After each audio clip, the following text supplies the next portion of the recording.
किसी शहर के रेलवे स्टेशन पर एक भिखारी रहता था।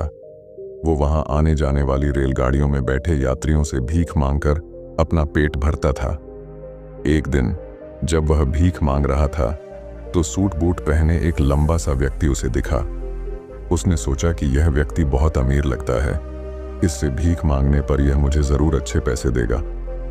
वह उस लंबे व्यक्ति से भीख मांगने लगा।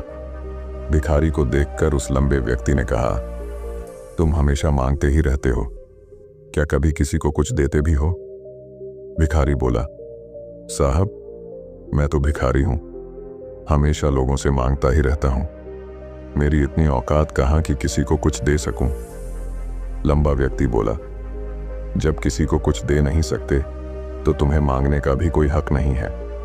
मैं एक व्यापारी हूं और लेन देन में ही विश्वास करता हूं। अगर तुम्हारे पास मुझे कुछ देने को हो तभी मैं तुम्हें बदले में कुछ दे सकता हूं। इतना कहने के बाद वह लंबा आदमी ट्रेन में बैठकर चला गया।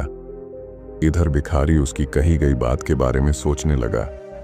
उस लंबे व्यक्ति के द्वारा कही गई बात उस भिखारी के दिल में उतर गई।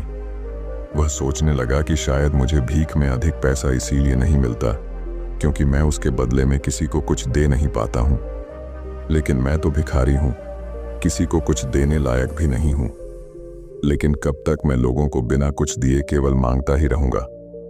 बहुत सोचने के बाद उस भिखारी ने निर्णय किया कि जो भी व्यक्ति उसे भीख देगा उसके बदले में वह भी उस व्यक्ति को कुछ जरूर देगा। लेकिन अब उसके दिमाग में यह प्रश्न चल रहा था कि वह खुद भिखारी है तो भीख के बदले में वह दूसरों को क्या दे सकता है। इस बात को सोचते हुए 2 दिन हो गए, लेकिन उसे अपने प्रश्न का कोई उत्तर नहीं मिला था। तीसरे दिन जब वह स्टेशन के पास बैठा हुआ था तभी उसकी नजर कुछ फूलों पर पड़ी जो स्टेशन के आसपास के पौधों पर खिल रहे थे। उसने सोचा, क्यों ना मैं लोगों को भीख के बदले कुछ फूल दे दिया करूं। उसको अपना यह विचार अच्छा लगा और उसने वहां से कुछ फूल तोड़ लिए। अब वह ट्रेन में भीख मांगने पहुंचा। अब जब भी कोई उसे भीख देता तो उसके बदले में वह भीख देने वाले को कुछ फूल दे देता। उन फूलों को लोग खुश होकर अपने पास रख लेते थे। अब भिखारी रोज फूल तोड़ता और भीख के बदले में उन फूलों को लोगों में बांट देता था। कुछ ही दिनों में उसने महसूस किया कि अब उसे बहुत अधिक लोग भीख देने लगे हैं। वह स्टेशन के पास के सभी फूलों को तोड़ लाता था। जब तक उसके पास फूल रहते थे तब तक उसे बहुत से लोग भीख देते थे, लेकिन जब फूल बांटते बांटते खत्म हो जाते तो उसे भीख भी नहीं मिलती थी। अब रोज ऐसा ही चलता रहा। एक दिन जब वह भीख मांग रहा था तो उसने देखा कि वही लंबा व्यक्ति ट्रेन में बैठा है जिसकी वजह से उसे भीख के बदले फूल देने की प्रेरणा मिली थी। वह तुरंत उस व्यक्ति के पास पहुंच गया और भीख मांगते हुए बोला, आज मेरे पास आपको देने के लिए कुछ फूल हैं, आप मुझे भीख दीजिए तो बदले में मैं आपको कुछ फूल दूंगा। उस लंबे व्यक्ति ने उसे भीख के रूप में कुछ पैसे दे दिए और भिखारी ने कुछ फूल उसे दे दिए। उस लंबे व्यक्ति को यह बात बहुत पसंद आई। वह बोला, वाह क्या बात है, आज तुम भी मेरी तरह एक व्यापारी बन गए हो। इतना कहकर फूल लेकर वह लंबा व्यक्ति अपने स्टेशन पर उतर गया। लेकिन उस लंबे व्यक्ति द्वारा कही गई बात एक बार फिर से उस भिखारी के दिल में उतर गई। वह बार बार उस लंबे व्यक्ति के द्वारा कही गई बात के बारे में सोचने लगा और बहुत खुश होने लगा। उसकी आंखें अब चमकने लगीं। उसे लगने लगा कि अब उसके हाथ सफलता की वह चाबी लग गई है जिसके द्वारा वह अपने जीवन को बदल सकता है।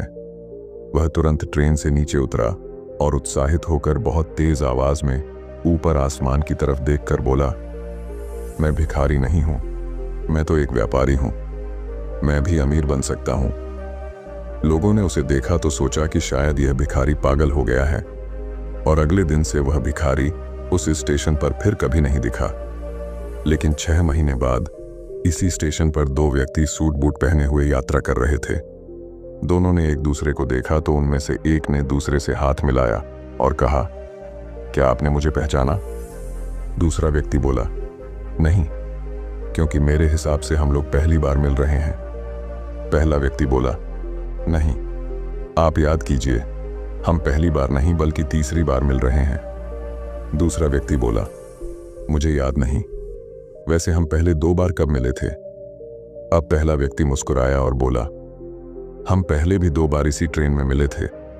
मैं वही भिखारी हूं जिसको आपने पहली मुलाकात में बताया कि मुझे जीवन में क्या करना चाहिए, और दूसरी मुलाकात में बताया कि मैं वास्तव में कौन हूं।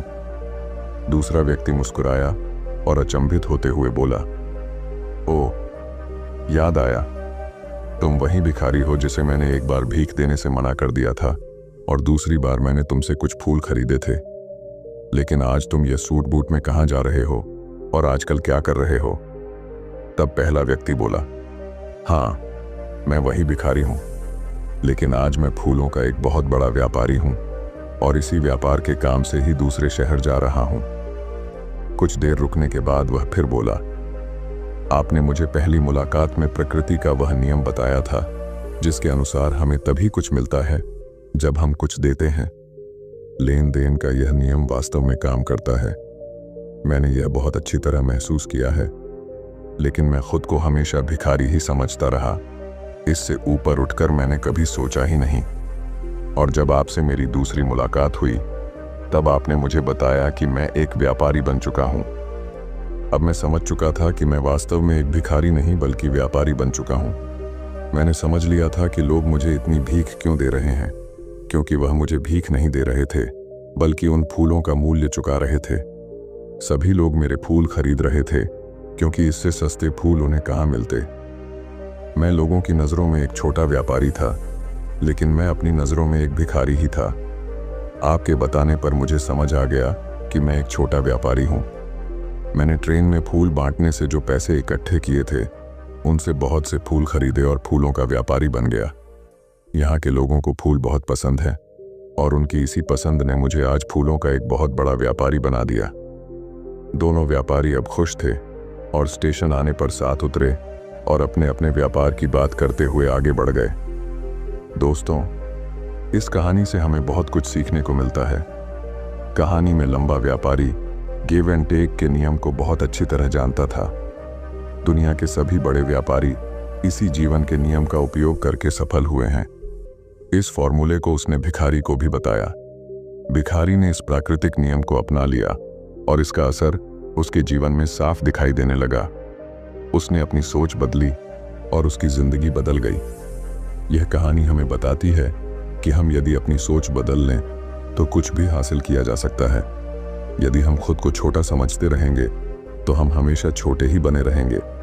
बड़ा बनने के लिए हमें अपनी सोच को बदलना होगा और खुद के बारे में बड़ा सोचना होगा। कहानी का सार यह है कि सफलता आपकी सोच में छुपी होती है। खुद का आत्मसम्मान जगाइए, अपनी